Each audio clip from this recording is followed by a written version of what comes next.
guys, welcome back to Real Housewives Recaps. Today, we're back in the writer's room. You guys, I have had so much fun doing these episodes. The response has been incredible, so we're going to keep going because it just never ceases to amaze me how much they can kiss their own A's and how far up each other's A's they are and all that jazz. So why not keep going with this, right? If you're just joining us here, this is your first episode, don't even worry that you're jumping in the middle. You'll understand.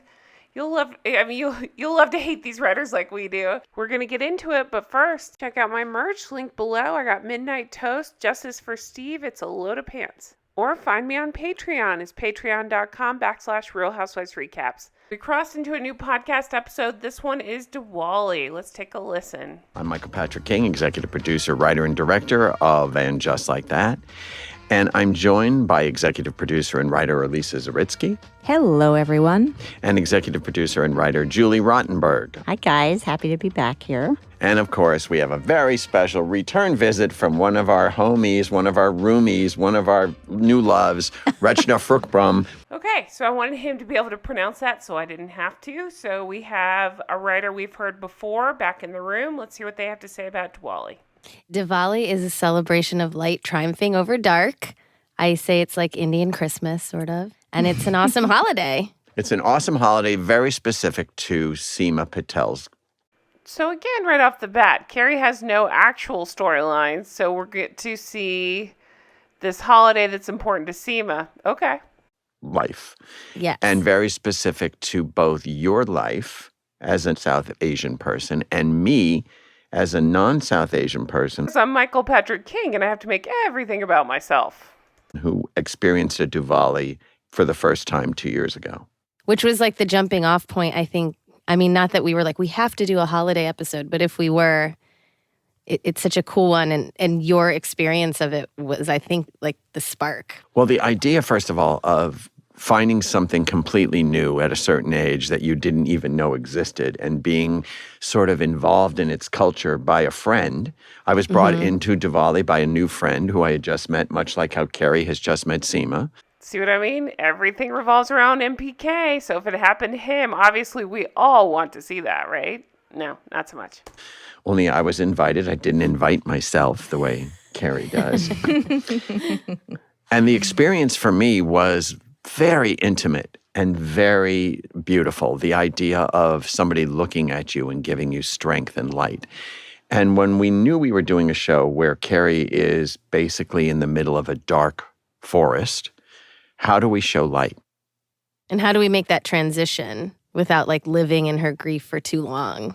I'm trying to remember, because I remember the impulse of light over dark you had, Michael, and I remember the irony was, Rechna, you were like, you seem to have had a more spiritual experience at Diwali than I ever had, which I thought was fascinating. Totally. Because for me, it's like, rote is probably the wrong word. I love celebrating, but it's just like a annual thing. Okay, again, remind me what this has to do with Sex in the City / And Just Like That. And it's much more just about the gathering than it is about the spiritual experience. Whereas I think, Michael, for you, having just like learned this new thing after many years of, I'm sure, celebrating Christmas and whatever else, it's like, that's what's profound about it. We wanted to begin to push the main characters forward. And so here comes Seema. And why we brought Seema in was to bring in another point of view, another person, another life, another history. Here's my thing on Seema. I don't hate Seema as a character. I don't. I've actually had a lot of comments saying that you guys like her, and that's totally cool. I don't mind her. It's totally fine. And I actually don't mind her showing Carrie her culture. Great. I think I'm annoyed because the writers did such a piss poor job on fleshing out the actual storylines, especially of the original cast. You got Carrie, Miranda, and Charlotte, and the only one seemed to be moving anywhere is Miranda, and of course she's moving in a terrible direction, but at least she's doing something. I don't know what's happening with the other two, so it's hard for me to get excited about Seema because at this point I don't even care about Carrie. And when we decided that she would be South Asian, we immediately started talking about, well, what does that mean? I know I say this every episode, but I just need to say this here. He is such a pompous ass, isn't he? The way he speaks is annoying with his self-important pauses. And the way that they suck up to him in the background saying, yes, right, ha ha ha ha. It's just a lot. And it tells me a lot about what's actually happening in the writer's room. Right. And as anything that can go from generic to specific, we decided to make Seema this particular character, have this particular family, and this particular Diwali experience. We also saw this holiday as a chance to get to see and know Seema a little bit more intimately. Like, all we had seen of her so far was from Carrie's point of view. And so to kind of poke behind the curtain and see her with her family is always a way to learn, you know, what's behind that exterior. What better way than to kind of put her with her parents? Which is a rare occurrence for us because we always had a very, very, very limited parent love on the show. Exactly, numbnuts. That's why it doesn't make any sense. We didn't get that with the main characters, so why are we getting that with the peripheral characters? Show. I mean, we have no idea who Carrie's are. We've only seen the side of Charlotte's father when she was walking down the aisle, just the side, and we got away with it. Miranda's mother died in a very amazing episode. We never talk about her father. Never talked about her father. And Steve's mother, we seem to do better with parents of That's true. once removed. Steve's mother, Ann Mira. That's back when Miranda was actually being caring towards Steve. Mary was fantastic. So here is Seema's mother and father. And we wanted to show basically how no matter how old you are, no matter how powerful you are, you're always a child. Why? Why do we need to see that? Again, I ask you, what the hell does that have to do with Sex and the City? And I just said, and Sex and the City. And just like that, I don't make it make sense. To your family on some level. Yeah, and it's like a way to see, I mean, to me, it's like what makes Superman interesting is not that he's so powerful, it's to find, like, to know his kryptonite. And I feel like that was like, we built Seema in particular as like such a superhero through the first couple episodes. Wait, what? When did I miss that? What? She's a superhero now? We know her, and this is her kryptonite in a way, although we really wanted to build her parents with sort of a rounded out vision, because we've all seen the like super strict Indian parent before, and I think it was really important to all of us for those parents to be a little bit like more specific and well-rounded. Hey, I have a question, you dumbass writers. Since you're always trying to teach us a lesson, I'm going to teach you a lesson. Is that okay to generalize like that? That's why he's watching the Knicks. Yeah, just to like really show like he's not watching Bollywood movies. You know what? 3 words for you all. Load of pants. Dressed in an Indian outfit. Because your dad watched a guy from Queens. He's a guy from Queens. So we wanted to show an Indian family from Queens. And now it's always interesting when you've decided you're going to do new characters, how you really step them out and make sure. And it's really important to make sure that you're not just pretending you're giving them a life. And what that really means is you give them a life aside from the other main characters that people know. So here we have Seema meeting her family in a scene all by herself on the terrace of the apartment. Let's talk about the apartment for a minute. Okay, yes, let's do. Do you guys remember, I'm sure you do, what he's talking about when Seema was out there talking to her dad smoking? That was the worst green screen nightmare mess that we've ever seen. I got so many comments about holy green screen, about how bad it all looked. It was meant to be bright, but they overdid the light, and it just looked awful. It looked like something I would make right here on my home computer. It just doesn't look like something that a production company would put out. Oh my God. Because the apartment. This was a journey, this apartment. Okay, so what we wanted to do was, since Seema's a real estate mogul, we wanted to give Carrie an apartment that a real estate mogul would have access to, and that Carrie, everybody knows she has a lot of money, so what's it going to be? Now, this is my favorite thing about this episode, is our journey of giving Carrie an apartment. Okay, you guys, I really feel like I'm having a stroke here. Make it make sense, because it doesn't. His favorite part was the journey of giving Carrie an apartment. What happens to that apartment? Absolutely nothing. She immediately just decides, no thanks. You know, as many of us could do, buy a multi-million-dollar apartment and just be like, never mind, and just return it. I mean, what? What in the world? Because what usually happens on television is you play around with the idea that she's going to move, but the audience, so savvy, knows that's a red herring. She's never going to move. And I remember we were working on this, and then all of a sudden one day we're like, she moves in, she buys it. Yeah. And Yeah, that, I think I remember saying, we all know she's not moving here. Yes. It's an up and back, or there are so many words for that, schmuck bait, up and back. And I was like, we all know she's not really going to move in there. And you said, let's have her move. Yeah, and how did that work out for you guys? She lived there for like 5 minutes. She wore a stupid hat, heard some beeping, and got the hell out. Yeah. Then she Let's should. go even farther. then we should. Yeah. Let's go all the way, which felt to me really good for Carrie, because another thing that infused this whole story was Samantha Irby going, I don't want her living in some crappy, depressed Oh, God, make it stop, Samantha Irby. No. apartment.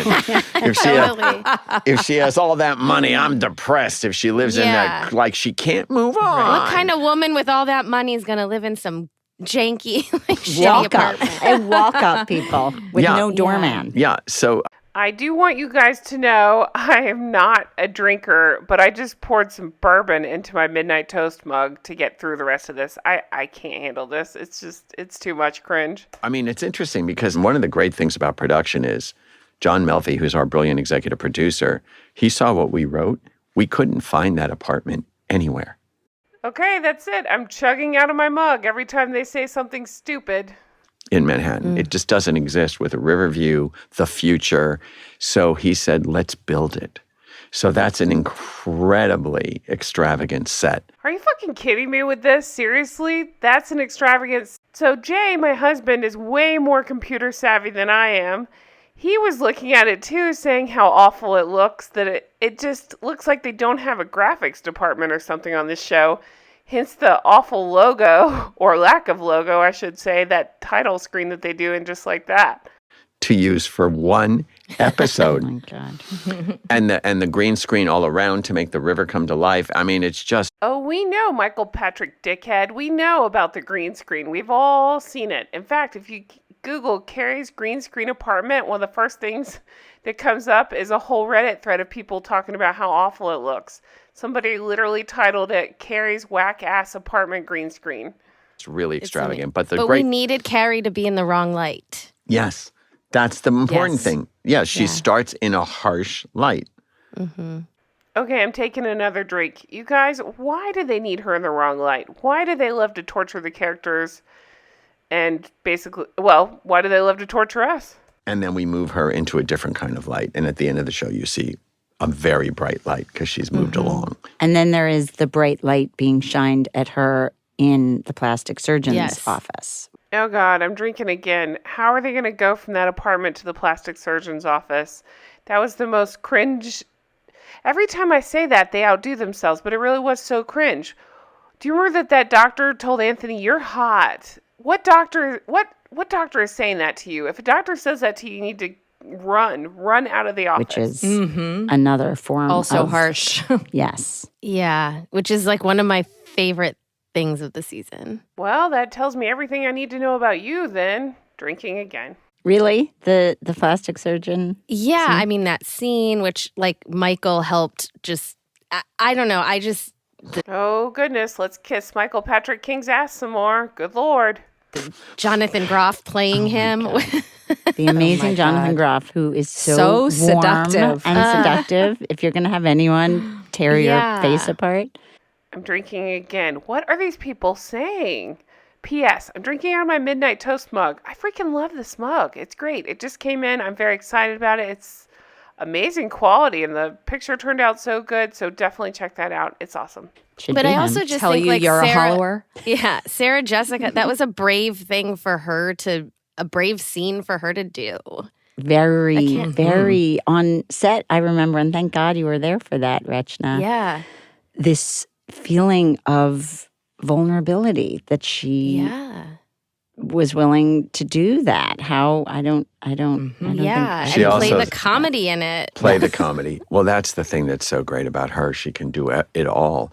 And the fact Yeah. that she let us step out what is a very kind of revelatory moment for Carrie about looking at herself through somebody else's eyes. And then as she said, I'm sorry, you cast Jonathan Groff, the most adorable actor on the planet, to tell me my face is sagging. I love the line that he says about Instagram is harder on nature, and Instagram is harder on women. Yeah. Okay, I'm taking another drink because they are talking about how much they love the lines that they've written. I think what people might not fully understand is that these women are actually people. Drink. No, but seriously, we understand that. You, the writers, don't understand that. Look what you've done to them.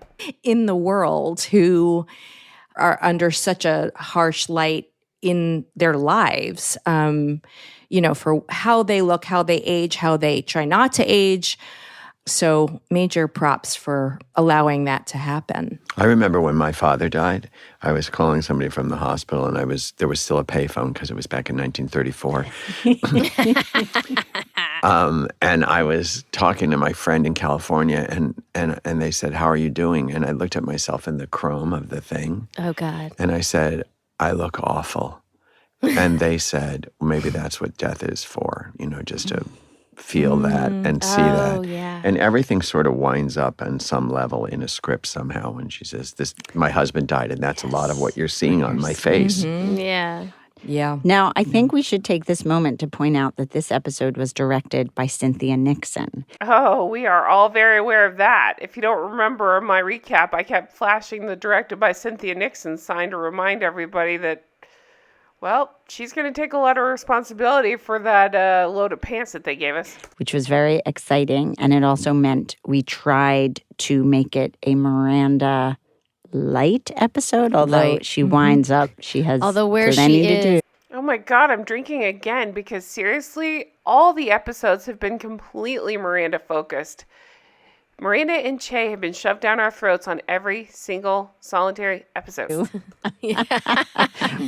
It's an active Miranda episode, even though it's few scenes. You can say you're making something a Miranda Light episode, but It she never always works. has something to say. She's coming in. And of course, we thought we would just have her off in a corner masturbating. Whoa, you guys, what the F did he just say? Ew.